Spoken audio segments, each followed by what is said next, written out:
So, cross-examine. Mahilig ako sa cross-examine, no?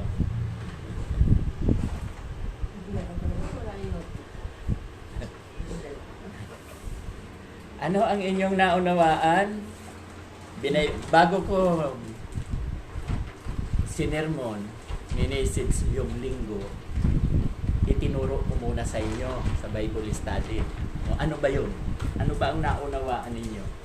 Sang-ayon ba kayo doon sa mga sinabi ko nung nakaraang linggo? Kaya ko tinanong kung sang-ayon kasi tanungin ko kayo, may na-encounter na ba kayong ganong katuruan? Ano ba yung katuruan na yun? Naalaala nyo ba? Yung katuruan na, halimbawa, si Ate Ana, ang asawa niya halimbawa ay hindi mananampalataya. Dahil si Ate Ana ay mananampalataya, kasama. Banal din. Diba? Ano? Wala pa kayong nakaalam na nagtuturo ng gano'n, no? Si Ate Lenny siguro, wala din. Naiiba. Kasi alam nyo, ang mga pastor nag-iingat. Ayaw nilang ituro yan kasi debatable. Ang ibig sabihin ng debatable, maaari kang debatihin. Makikipagdebate sila, hindi sila mananiniwala. Ako naman, di ba ang liwaliwanag? Hindi naman ako may turo noon. Sino ba ang may turo? Mababasa sa Bible. Si Apostol Pablo. Mababasa sa Bible si Apostol Pablo dahil yun ay 1 Corinthians chapter 7 verse 13, 14. Pero wag yan. Hindi yan ang ating topic. No? So, si Pablo ang may sulat niya. At si Pablo naman, hindi natin masisisi dahil nakita niya yung privilege kay Abraham. Kinupya niya lang. Kasi tingnan niyo, si Pablo sa panahon na ni Jesus, si Apostol Pablo, nung nagtuturo siya, dati taga-usig siya, dati pinapatay niya ang mga Kristiyano, ikinukulong niya. Si Stephen, isa yon sa pinapatay niya, binato hanggang mamatay, no? Kaya lang nang tinawag ni Lord si Pablo sa Damasco, yung papunta siya ng Damasco, no? Hindi siya nakatanggi kasi nabulag siya doon sa Damasco. Kasi sabi ni Lord, ang pangalan niya hindi Pablo, Saulo. Nung hindi pa siya apostol. Saulo, Saulo, bakit mo ako inuusin? Sabi ni Saulo, bakit mo ako? Sabi ni Lord, bakit mo ako inuusin? Ang tanong naman ni Saulo, sino po kayo, Panginoon? Si Jesucristo. Mababasa yan sa aklat ng mga gawa. Si Jesucristo. Okay, sabi niya, doon na siya nagsimula na maging Kristiyano. Pero pagkatapos noon na nag-usap sila doon, nabulag si Saulo na tinawag na Pablo. Nabulag siya. Pero ang sabi naman ng Diyos, si Jesus, pumunta ka kay Ananias. Pagpunta niya kay Ananias, bago nakarating si Pablo kay Ananias, ang sabi naman ng Diyos kay Ananias, darating si Pablo. Natakot si Ananias. Dahil alam niya na Ananias, pinapatay ang mga Kristiyano. Ipinahuhuli, pinahagupit. Natakot. At ang sabi naman ng Diyos, sabi kay Ananias, huwag kang matakot. Dahil kinausap ko na, salubungin mo siya. Nang sinalubong, nagtagpo sila, yung bulag, no? Nalaglag ang mga kaliskis, parang kaliskis ng isda. At nang malaglag yun, nakakita na si Apostol Pablo. So, si Apostol Pablo kasi, ang pinakamaraming books na nagawa sa New Testament. Ilan ba ang New Testament?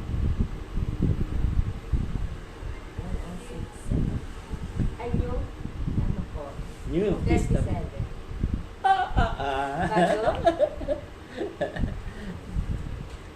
27. Sobra 10. Ilan ang Old Testament? 39.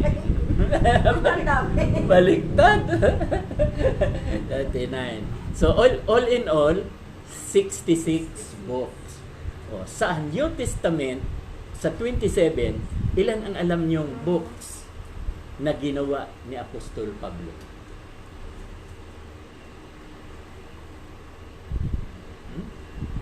Galing sa Roma hanggang pababa, 12 books. 12 books. Di ba 27 ang sabi kanina, no? 27. 12 kanya. So, yung 15, kila Pablo, Pedro, sa iba-iba. Di ba? Si Juan, doon yun. So, yung pinakikita, maraming nagawa si Apostol Pablo. Samantalang si Apostol Pablo, pang ilang apostol yan? Alam mo ba si Pablo? Self-declaration. Di ba sa 12 apostol, hindi kasali si Pablo. Hindi pa. Sa 12. Namatay si Judas, sino ang pumalit?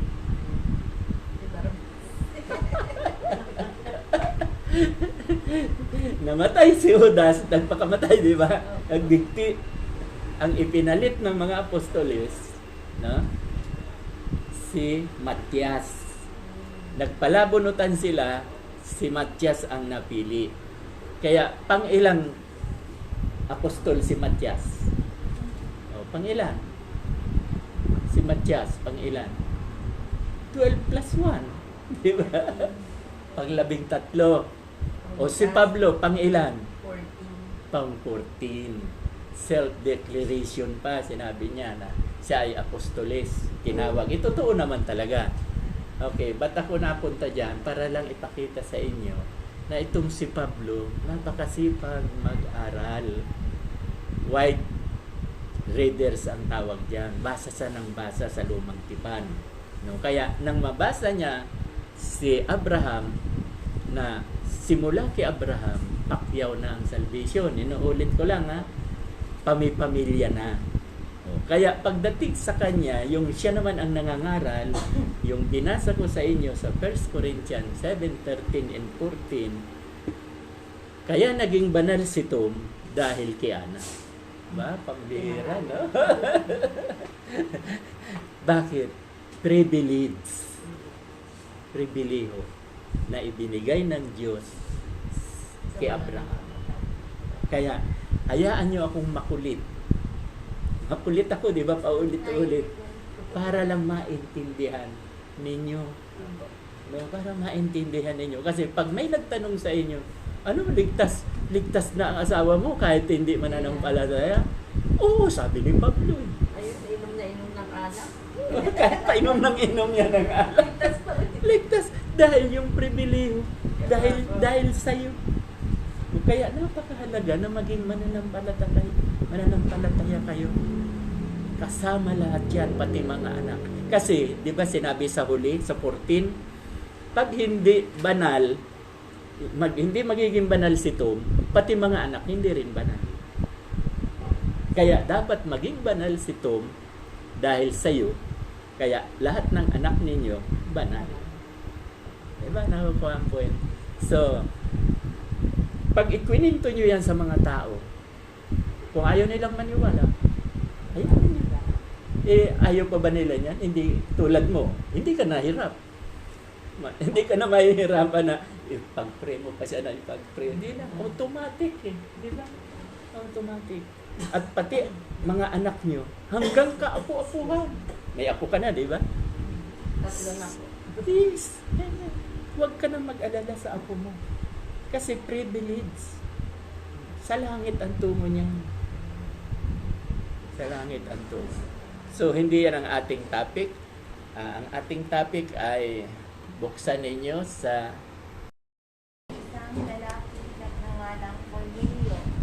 Isa siyang kapitan sa batalyong Italiano ng hukbong Romano. Siya ay isang taong sumasamba at may takot sa Diyos. Gayon din ang kanyang buong pamilya. Siya ay matulungin sa mga dukha at laging nananalangin sa Diyos. Minsan ng bandang 3:00 ng hapon, nagkaroon siya ng isang pangitain. Kitang-kita niyang pumasok ang isang anghel ng Diyos at siya'y tinawag.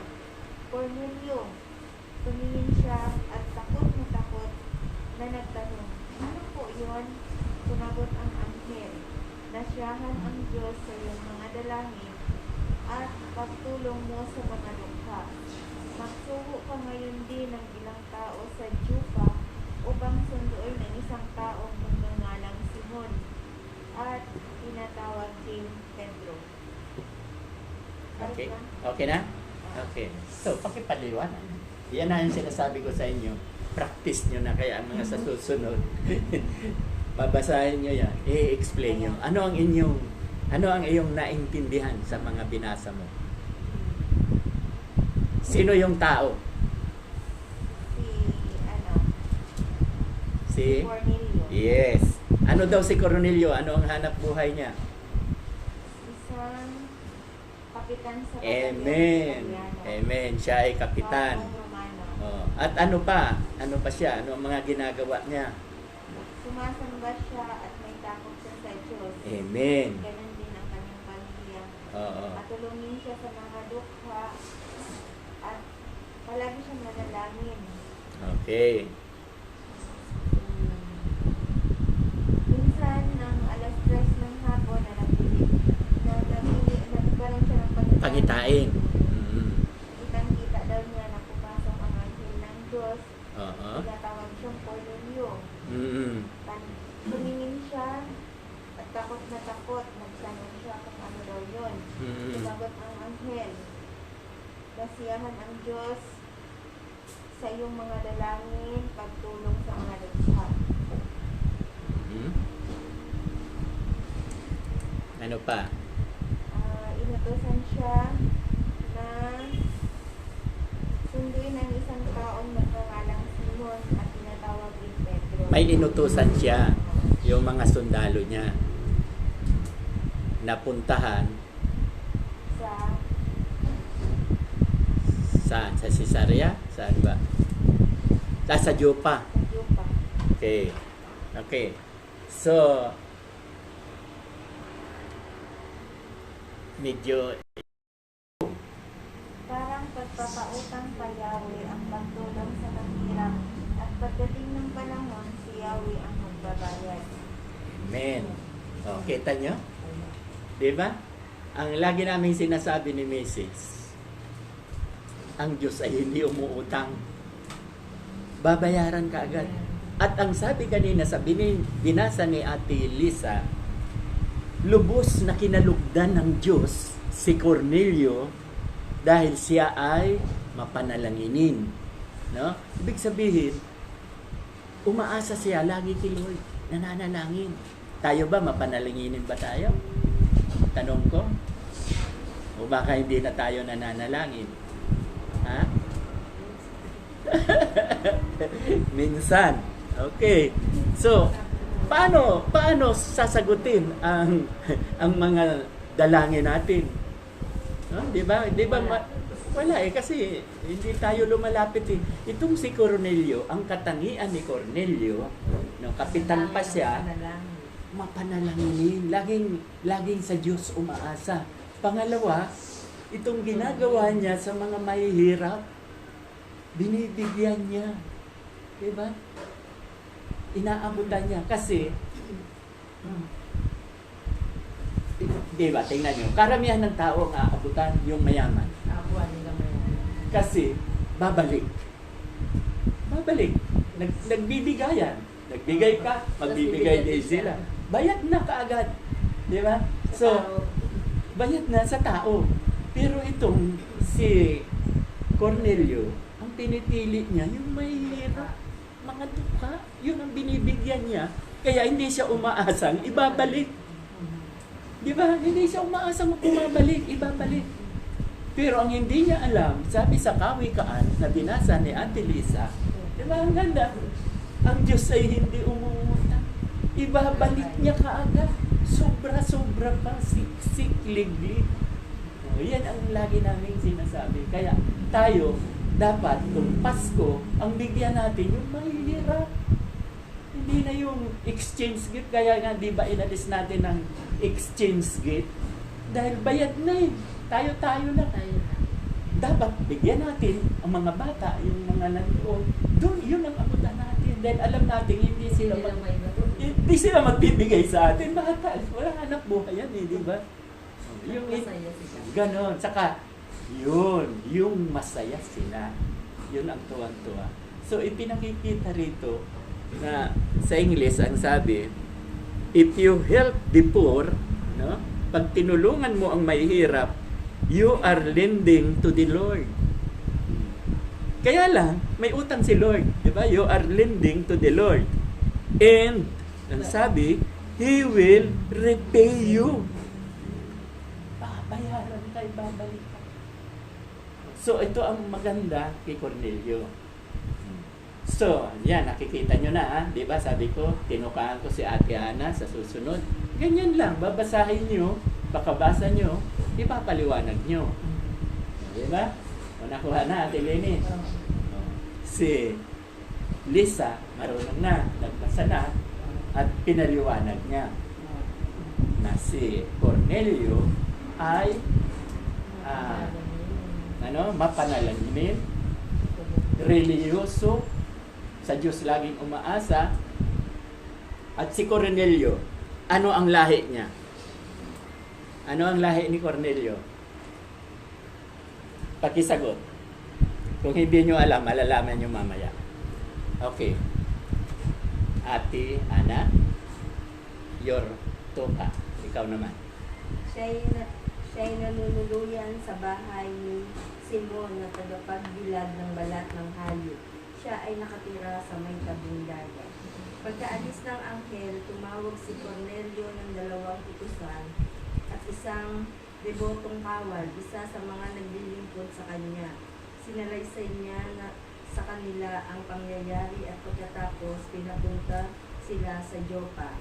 Kinabukasan, samantalang naglalakbay at malapit na sa Joppa ang mga inutusan ni Cornelio, si Pedro na may umakyat sa bubungan upang manalangin bandang tanghali na noon.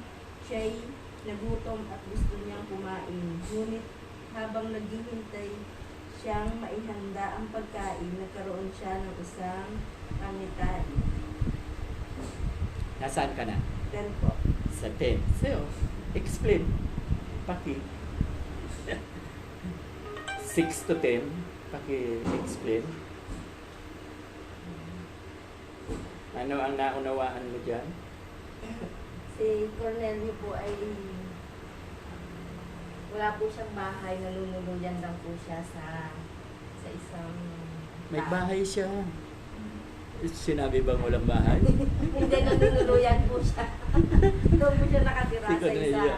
O, isa-isahin mo, basahin mo ulit yung 6. May maiintindihin ka dyan. siya'y nalululuyan sa bahay ni Simon, Hmm. tagapagbilad ng balat ng hayop. Hmm. Siya ay nakatira sa tabing dagat. Tapos meron po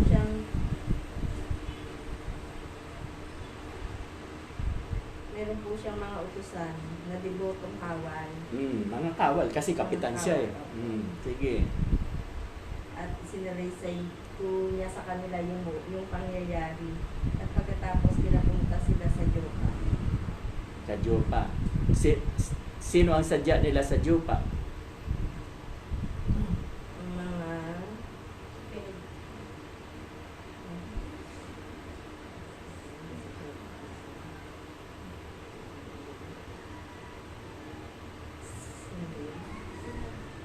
Simon. Ang sadya nila kay Peter papuntahin sa kanila. Si Pedro. Si Simon na tinawag na Pedro. Simon Pedro. Okay, sa 9. Ano ang sabi sa 9? Kinabukasan, samantalang naglalakbay at malapit na sa Joppa ang mga inutusan ni Cornelio. Si Pedro na may umakyat sa bubungan upang manalangin. Bandang tanghali na noon. Siya ay nagutom at gusto niyang kumain. Ngunit habang naghihintay siyang maihanda ang pagkain, nagkaroon siya ng isang pangitain. Akalain mo? Akyat ka nga sa bubong para manalangin. Mahulog ako, Pastor. Ha? Baka mahulog.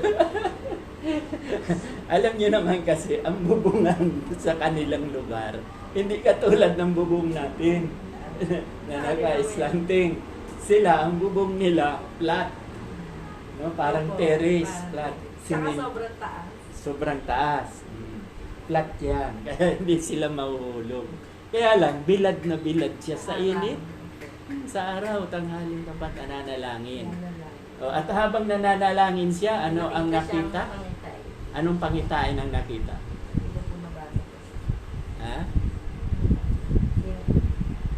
Binuksan ang langit. Hindi siguro dyan. Okay. About noon, the following day, as they were on their journey and approaching Binuksan ang langit. the city, went up on the roof to pray. He became hungry, gutom na daw siya, and wanted something to eat. Gusto niya nang kumain dahil sa kagutuman. And while the meal was being prepared, he fell into a trance. No? Okay. So, Ate Beth, 11 to 15. Nabuksan ang langit at nakita niyang binababa sa lupa ang isang parang malaking kumot na nakabitin sa 4 na sulok. Naroon sa kumot ang lahat ng uri ng hayop, mga lumalakad, gumagapang at lumilipad. Narinig niya ang isang tinig, Pedro, tumindig ka, magkatay ka at kumain. Ngunit sumagot si Pedro, hindi ko po magagawa yan, Panginoon. Kailanmay hindi ako kumain ng anumang marumi o hindi ka dapat kainin. Muli niyang narinig ang tinig, huwag mong ituring na marumi ang dininis na ng Diyos. Okay? So, ano ma-i-explain mo dyan, Ate Beth? Ano ang nakikita mo? Na nakita mo kay Peter? Nabuksan ang langit. Yes, yan, nabuksan. Yung pangitain yun. Parang yung nakabalot sa kumot ang mga, Hayop. ano yung mga hayop na yun? Mga ano yun? Lumalakad. Yes, ano daw yun? Ano daw yung mga hayop na yun? Ha? Mga tupa. Hindi to pa yun. Marumi. Yun! Karapat dapat kainin. Yes! Ang tupa, hindi yan marumi. Tupa tayo. Di ba? Inihalin-talon tayo. Ano ba yung mga maruruming yan? Baboy. Ano pa? Kambing. Kambing. Malinis ang kambing. Pakibasa. Sinabi ni Yahweh ng Moises at Aaron, ganito ang sabihin ninyo sa bayang Israel, sa mga hayop na lumalakad sa lupa, makakain ninyo. Ang lahat ng hayop na biyak ang kuko at mumunguya ng pagkain mula sa sikmura. Kaya ang pamilyo, kahit na mumunguya ito, ngunit hindi biyak ang kuko, ay di dapat kainin.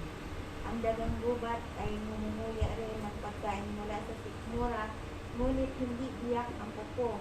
Hindi ito malinis, kaya di dapat kainin. Ang punihong gubat ay mamunguya rin ng pagkain galing sa sikmura, ngunit hindi rin biyak ang kuko. Sandali, pakinggan nyo yung mga hindi dapat kainin ha. Camel. O ano pa yung mga sinabi niya. Sige, tuloy. Hindi ito malinis. Ang baboy, biyak nga ang kuko, ngunit hindi naman mamunguya ng pagkain mula sa sikmura, kaya hindi ito dapat kainin. Huwag kayong kakain ng karne, ni hindi po man ang bangkay ng mga hayop na ito. Sandali. Ano pa? Hayop, di ba? May sinabi. Baboy. Baboy. Patay. Kain tayo ng kain ng baboy. Kain ng baboy. Ako nga, lechon pa. Paliwanag ko yan sa inyo mamaya. Okay, tuloy. Marumi ito para sa inyo. Sa mga nilikhang nasa tubig, maging alat o tabang, ang maaari lamang ninyong kainin ay ang mga isdang may palikpit at kaliskis. Okay. Ngunit, Ang pwede lang daw na isdang kainin, may kaliskis. Nakapalik. Paano yung kinakain nating galunggong? Bango. Ang bangus may kaliskis. May gamit. Yung Tuyo. may kaliskis din yun. Yung espada, Oo. di ba? Hito. Oo, yun. Mga walang kaliskis yan, wag daw kainin. No. Pero, sige, tuloy lang. Ngunit ang isdang walang paligpit at kaliskis, malaki man o maliit sa dagat o ilog, ay marumi para sa inyo. O ano yan? Pusit. Ibig sabihin niyan yung pusit. Huwag kainin. Pusit yun, yung binasa niya. Sige. Huwag kayong kakain nito at iwasan ninyo ang mga patay nito. Lahat ng nilikha ng tubig na walang paligpit at kaliskis ay huwag ninyong kainin. Okay. Tingin. Tungkol Tama na sa- muna. Total, talaga marami pa yan. Babasahin Marami niya. na. Okay, yang mga binasa ni Ate Lisa, yun ang nakalagay doon sa kumot. Nagaling sa, nabuksan ang langit, binuhos, inilaglag. Ang sabi ng nagsasalita, magpatay ka dyan at kumain ka dahil gutom na gutom ka na. Pero ano ang sagot ni Pedro? Ni Peter? Ako siya nakain. Ni Pedro? Ha? Hindi po ako kumakain ng marumi. Pero ang sabi, ang mga nilinis na ng Diyos ay pwede nang kainin. Diba? Okay, so nasaan na? Babasahin ko yun. Mga, kuwan ba siya? 11 to 11 to 16. 15. 11 to 15. Okay. His so heaven open, nabuksan. And something like a large sheet, yung kumot, being let down to earth by its four corners, sa bawat kanto. Sa 12, it contained all kinds of four-footed animals, as well as reptiles and birds. Then a voice to him, get up, Peter, kill in it. Magpatay ka at kainin mo. Ang sagot naman ni Peter, surely not, Lord. Peter replied, I have never eaten anything impure or unclean. Hindi ako kumakain ng marurumi. Ang sabi niya. O sa 15, the voice spoke to him second time. Pangalawa, do not call anything impure that God has made clean. Ang mga nilinis na ng Diyos ay hindi na marumi. So ito, sa pagkain to, i-explain ko to mamaya. Hindi lang ito sa pagkain. Dual ito. May naiintindihan ka ba? Na dual. Ano ang nakikita mong dual dito? Ate Beth. Alam ko hindi mo pa makukuha. Ako na ang bahala mag-explain. Pero si Ate Lini muna, 16 to 20. Tatlong ulit na nangyari ito at pagkatapos ay kaagad na inaakyat sa langit ang kumot na iyon. Habang pinag-iisipan ni Pedro kung ano ang kahulugan ng pangalan niya, dumating naman ang mga sinugo ni Cornelio. Pinagtanong nila ang bahay ni Simon at noon ay nasa may pintuan sila. Ang kahulugan ng pangalan. Tinanong nila kung doon nga naluluyan si Simon na tinatawag din ni Pedro. Pinag-iisipan pa ni Pedro ang kahulugan ng pangtayo na sabihin sa kanya ng Espiritu. Tingnan mo, may tatlong lalaking naghahanap sa iyo sa ibaba. Bumaba ka at huwag magkatulili ng sumama sa kanila dahil ako ang nagsugo sa kanila. Okay, salamat. Ano po ang may explain natin dito, Ate Lene? Umpisan mo sa umpisa, sa 16. Ano ang sinabi ng Diyos o ng anghel? Kasi po itong tatlong ulit na nangyari ito. Yes, tatlong ori, tama. Inyakit sa langit ang kumot na iyon. Sa ikatlong pagsabi, inakyat na Oho, yung ano kumot. pinag-iisipan niya ni Pedro kung ano ang kahulugan? Yes. Pangatain iyon. Oo. Ano sa tingin mo? Ano kaya ang kahulugan? Si Peter, hirap siya, hindi niya rin alam eh. Oho. Sa'yo ngayon, Ate Lini, dahil nagbabasa na lang tayo, ano ang nakikita mong kahulugan? Ang kahulugan po nun ay parang may nag-iintay. Ha? Parang may nag-iintay na mga tao kayo. Ano? Alam ko, tama. Ano pa? Sabi nga eh, bumaba ka, huwag mag-atubiling sumama sa kanila. Ako ang nagsuyo sa kanila. Na ibig sabihin, sumama itong si... Okay. So, alam ko hindi rin makasagot to ni Ate Lini. Oo. Yung ano daw ang pangitain. Kanina, ano yung sinabi ko sa'yo na alam ko hindi mo masasagot? Natatandaan mo ba? Dual. Yung dual. Ha? Yung dual ba? Ano yun? Yung dual po, yung tungkol sa mga marunong na. Pareho. Malalaman nyo ngayon. Pareho kayo, yung duwan. Hindi lang basta yung marurumi. Mauunawaan natin yan. Okay, so sa 16, ang sabi, this happened 3 times. 3 ulit na nangyari. Pag sa ikatlo, immediately, inakyat na yung kumot. No? Inakyat na. Alam nyo ba, sa Bible, makinig kayo, pag 3 times paulit-ulit na sinasabi, napakahalaga. Ayan ang tatandaan nyo. 3 times na paulit-ulit na sinasabi, napakahalaga nyo. Okay. So sa 17, while Peter was wondering about the meaning of the vision, hindi niya makita rin. Pati si Peter, hindi niya malaman. Hindi niya man. Pero mamaya maiintindihan niya yan. No? May oras pa ba? Okay, may oras pa. At nawala. 16. This happened. At a certain while, Peter was wondering about the meaning of vision. The men sent by Cornelius found house where Simon house. Natagpuan na ang bahay ni Peter, Simon Peter. Sa 18, they called out asking if Simon, who was known as Peter, was staying there. While Peter was still thinking about, iniisip talaga ni Pedro, ano talaga ang ibig sabihin ng pangitain na ibinigay sa akin? Na ang marurumi, dapat nang kainin. The Spirit said to him, Simon, 3 men are looking for you. So get up and go downstairs. Do not hesitate. Huwag kang makipagtalo. Go with them. Sumama ka sa kanila. For I have sent them. Ang Diyos. Kaya kinausap na rin si Peter. Sumama ka. No? Ito po ang ibig sabihin. Sasabihin ko sa inyo.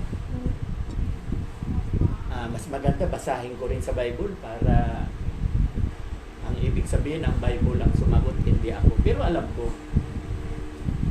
sana this happened 10 times. Dual.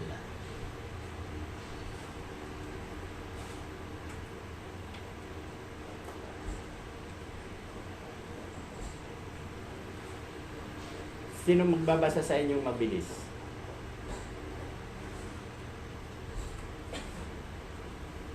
Basahin nyo ng mabilis. Tuloy-tuloy nyo, 21, 22, 23. Yung gawa kasi. Oo, doon pa rin. Tuloy-tuloy lang. Babasan mo.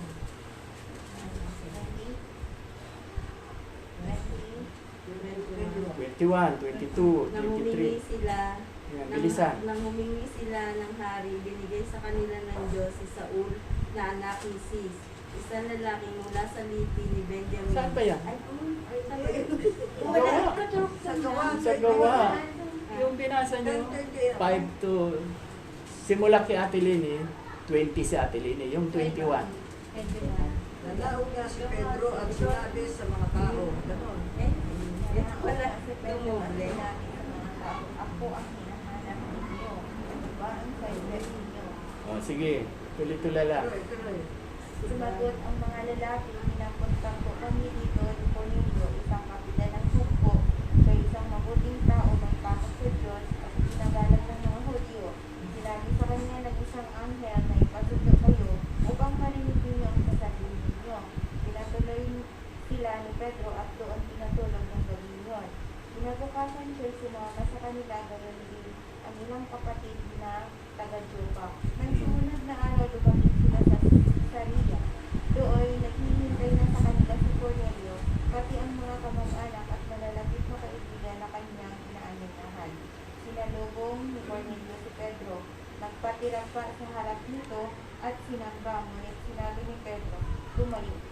Sige, italon mo na sa 34.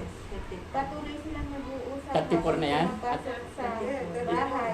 Tigilan mo na, Lisa. 34? Tumalon ka na sa At 34. nagsalita yun. Nagsalita si Nagsalita si Pedro. Pedro. Mm. Yung kulubusang naunawaan na walang itinatangi ang Diyos, nalulugod siya sa sinumang may takot sa Kanya. Okay, gumagawa. sandali. O, ano na? Nandyan na ang kasagutan. Nandyan na ang kasagutan. Sa binasa niyo niya. Walang itinatangi ang Diyos. Tama. So, ano ang ibig sabihin niyan? Walang marumi, walang malinis sa kanya, pantay-pantay. Yung marumi kasi, di ba nilinis na niya. tayo Kaya walang ang tinutukoy dito. Kasi, noong panahon, makasalanan. ang mga Hudyo hindi nakikipag-usap sa atin, hindi nakikihalubilo. No? Pero ang hindi alam ni Peter, tayo ang nilinis na. Yung sinasabing, sige, Pedro, magpatay ka ng marurumi niya. Ay, hindi po ako kumakain ng marumi. Ang nilinis ng Diyos ay hindi na marumi. O sino ang nilinis ng Diyos? Tayo. Tayo. Dahil Gentiles tayo, di ba? Pag hindi ka Hudyo, ano ka? Gentiles. Pag sinabing Gentiles, ano ka? Israel. Makasalanan. Ano ba yan? Paulit-ulit ko lang ha, kaya talagang ulit-ulitin ko. Pag hindi ka Hudyo, Gentiles. Pag Gentiles, ano ang ibig sabihin ng Gentiles? Makasalanan. Pag makasalanan, saan ang tungo? Sa impyerno. Oh. Di ba tayo? Sa impyerno dapat tayo. O bakit hindi tayo ngayon sa impyerno? Ligtas tayo ni Cristo. Kasi, Pinako ni Nilinis na Jesus. tayo. ha? Pinako ang ating kasalanan. Tama yun. Pero ang magandang sagot, dahil yung tanong ko, kung hindi tayo ngayon Gentiles, di ba hindi na tayo Gentiles, hindi na tayo makasalanan, ano na tayo ngayon? At you. Yun! Siya na naman ang bibigyan kong premyo, kayo wala. Kaya wag kayong magselos, binigyan ko siya ng premyo. Kasi first honor eh. Hudyo na tayo. Paano tayo naging Hudyo? Saan mababasa? Abraham. Yes, mali. Dahil kay Kristo. Di ba yung Galatia 3:29? At kung kay Kristo tayo mga lahi ni Abraham, at kasama Yes. tayo sa mga Anak na tayo ni Abraham. Kaya Hudyo na tayo. Nilinis na. Di ba? Pero yung hindi nagsisi, hindi kinilalang makasalanan, hindi humihingi ng tawad, at hindi tinanggap si Lord bilang Lord and Savior, makasalanan pa rin. Gentiles pa rin. Di ba? Ang daming Pilipinong Gentiles. Ano ang ibig pang sabihin ng Gentiles? Hapon. Gentiles yan. Egypt. Gentiles yan. Bakit sila Gentiles? Hindi sila kay Kristo eh. Kaya hindi sila lahi ni Abraham. Nakukuha ba? Kaya lagi kong itinuturo yung Abraham na yan. Hindi ba kayo nagtataka o nakukulitan na sa akin? Dahil kay Abraham tayo naligtas. Pero si Kristo ang ginamit. Si Kristo ang totoong Diyos. No? Kaya lang, maliwanag naman na sinasabi ni Kristo na tayo ay lahi na ni Abraham. Dahil mismo nga si Kristo, lahi din ng Abraham. O, pang-ilan lahi si Kristo galing kay Abraham? Pang-ilan? 42. Ang naisulat ko lang kasi 41 dahil hanggang ngayon hindi ko nakikita yung ika-41. Pero ang nasa Bible, 42. Tulungan nyo ako pag nasa bahay kayo. Basahin nyo ang Matthew chapter 1 verse 1 to 17. Nandyan ang mga pangalan. Verse 1. Okay. So, ito yung sikreto dito. Nakuha nyo na ba yung kasagutan sa'yo? Dual ang tinutukoy doon, hindi lang literal na mga hayop na hindi dapat kainin, Ibig sabihin nun, ang pangalawa, tayo yung marumi na nilinis na ni Lord. Tayo yun. O, kaya tayo ngayon ay saved na. Diba? Masaya ba kayo na dahil dyan ay saved na tayo? Hindi na pala tayo marumi. Pero, magpahanggang ngayon, marami pa rin marumi. Yung walang Kristo. Still. Pilipino sila, ha? Marami. Diba maraming hindi naniniwala kay Kristo magpahanggang Kaya ngayon? tao lang yun. Yes. Diba? Ang dami rin yan. Kaya kawawa sila. Wala silang Kristo. Tayo, dahil kay Kristo, Hindi nilinis nila na. po maintindihan yung nagkatawang tao. Hindi Ayaw nila. nilang intindihin. Tama ka dyan. Kaya Ayan. po, At hindi lang yan. Wala silang Holy Spirit. Nakukuha niya. wala talagang Pag wala kasing Holy Spirit, hindi mo mauunawaan ang salita ng Diyos. Ang Bible, di ba? Ano yung function ng Holy Spirit? 3. Ako, ang function ko, nadidiscern ko ang kapatid ko. Nadidiscern ko yung may Holy Spirit at yung wala. Nadidiscern. Gift sa akin yan ni Lord. Pangalawa, ano ang trabaho ng, tinuro ko na yan sa inyo, ano ang trabaho ng Holy Spirit sa buhay natin? panalangin. Ayan. Ipaunawa ang salita ng Diyos, ang Bible. Kaya pag nagbasa ka ng Bible na hindi mo nauunawaan, wala kang Holy Spirit. Pangatlo, ano ang function ng Holy Spirit? Pangatlo. Ito napakahalaga. Ang pangatlo, inulit ko na rin yan, sinasabi ko na sa inyo, ipinapaunawa sa iyo yung mga ginagawa mong kasalanan. Di ba? Pag nakakagawa tayo ng kasalanan, nakukonsensya ba kayo o hindi na kayo nakukonsensya? Nakukonsensya. Kapag ibig sabihin niya na nakukonsensya tayo, may Holy Spirit tayo. Pero yung wala ng konsensya, kung pumatay, pamilya, mayroon niya, di ba? Masakit. Pupunta sa loob ng tahanan, nanakawan, papatayin lahat ng ano sa tingin niyo, may Holy Spirit ba yung taong yun? Well, so sa madaling salita, una, ako tulad ko na nakikilala ko, nadidiscern ko ang may Holy Spirit. Pangalawa, ang trabaho ng Holy Spirit ay upang ipaunawa sa atin yung mga kasalanan na gagawa natin. Pangatlo, pag nagbasa ka ng Bible, mauunawaan mo. Nakukuha ba? Kaya pag hindi mo naunawaan, wala kang Holy Spirit. Kaya yun ang maganda nga na natutunan natin ngayon. Na, di ba ang sabi kanina ni Peter, sabi ni Peter sa 14, ngayon ko lubos sang napagtanto na ang Diyos ay walang itinatangi. Di ba? Walang, kasi dati may itinatangi siya. Sino bang itinatangi ng Diyos? Pakisagot.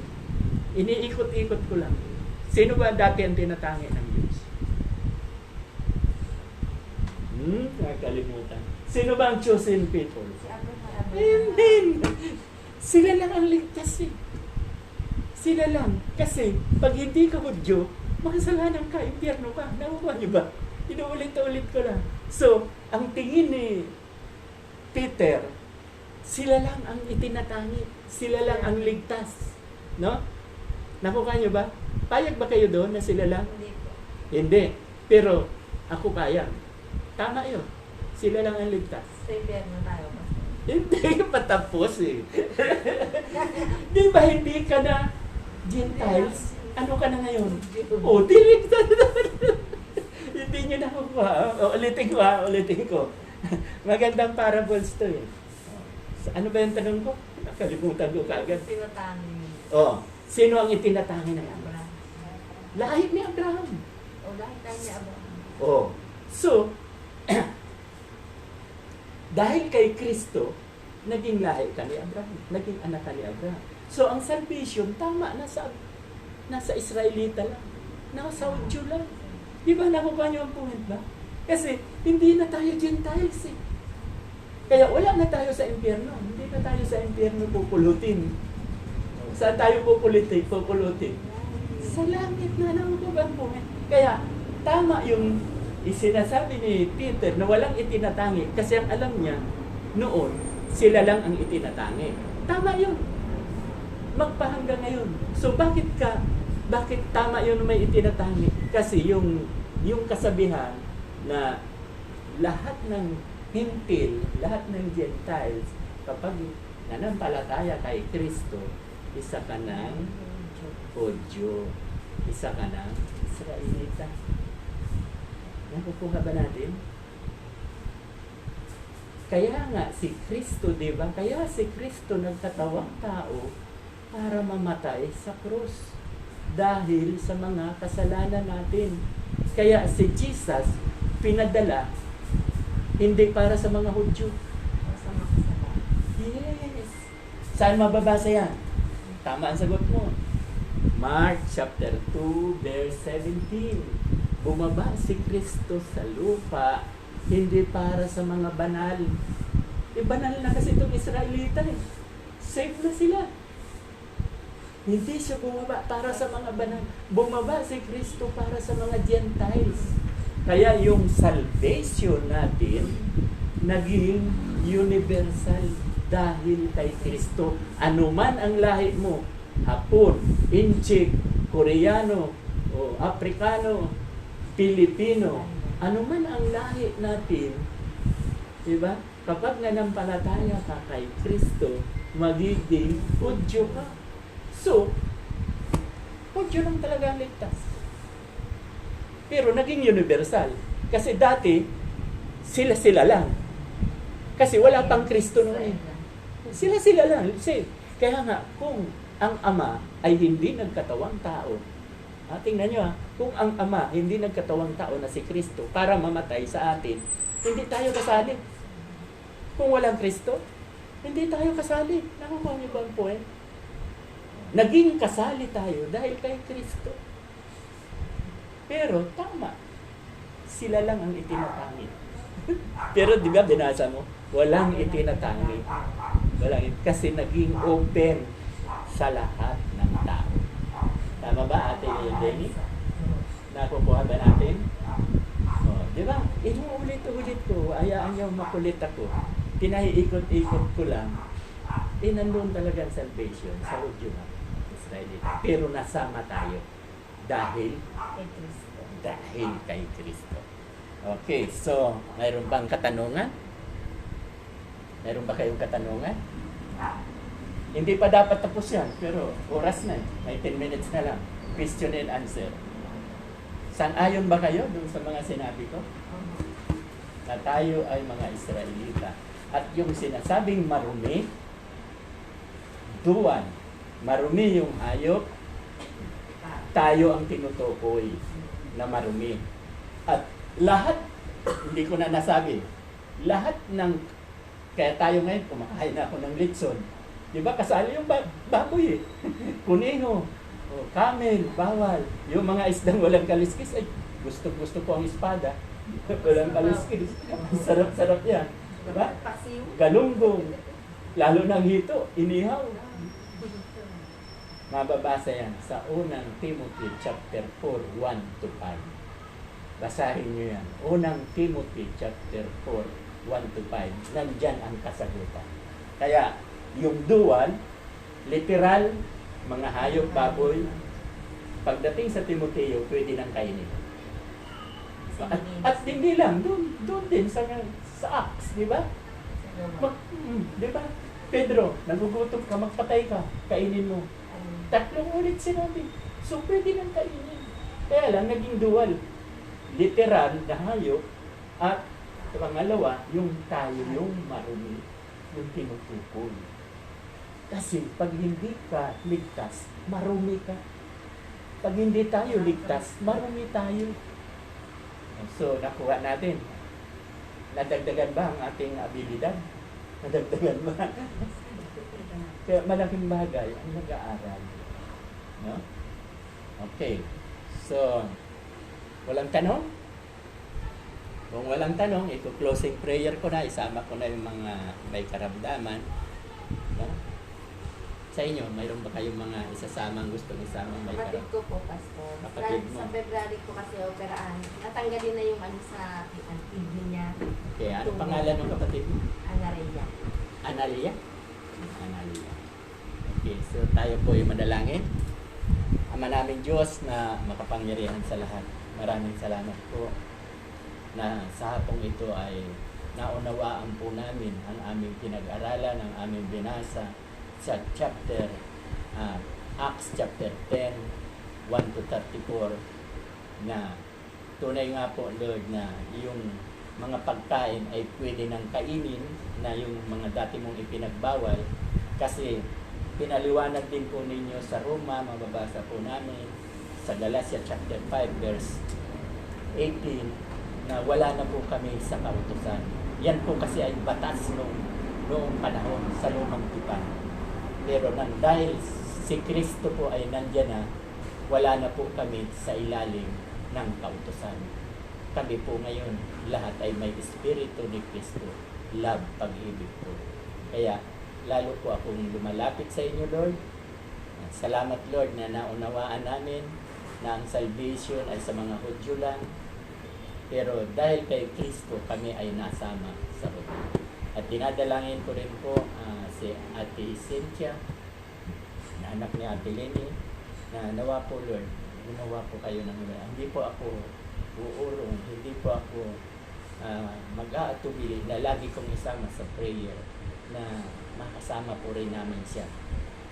Dahil kayo po ang Diyos na makapangyarihan sa lahat, ang dakilang manggagamot, nawa po, Lord, mahayag ang iyong kapangyarihan. At nilalapit ko rin po si Ate Dam at si Analia, na kapatid ni Ate Ana, na mayroon din pong karamdaman, nawa po, Lord, ipuin din po ninyo. Lalong-lalo na po si Ate Dam, na membro po ng aming church. Dahil, di ba nabanggit ko nga, Lord, bawal po ang mamatay nang wala sa lugar, walang wala sa panahon. Kaya aking ibinudulog sa inyo, Lord, nawa po, Lord, ay gumawa po kayo ng himala na makaraos po si Ate Da sa kanyang karamdaman na may sakit po sa kidney. Kaya patuloy po akong lumalapit sa inyo. Marami pa po kami mga kapatiran na may karamdaman. Si Ate Lenny, nawa po, Lord, ay pagalingin po. Pakita po ninyo ang iyong kapangyarihan sa dakong 184 tabon ito. Post subdivision. Ito po aking dalangin ay binibigay ko po ang kapurihan sa pangalan ni Jesus na aming tagapagligtas. Amen. Amen. Okay. So, eksakto. 2 minutes pa.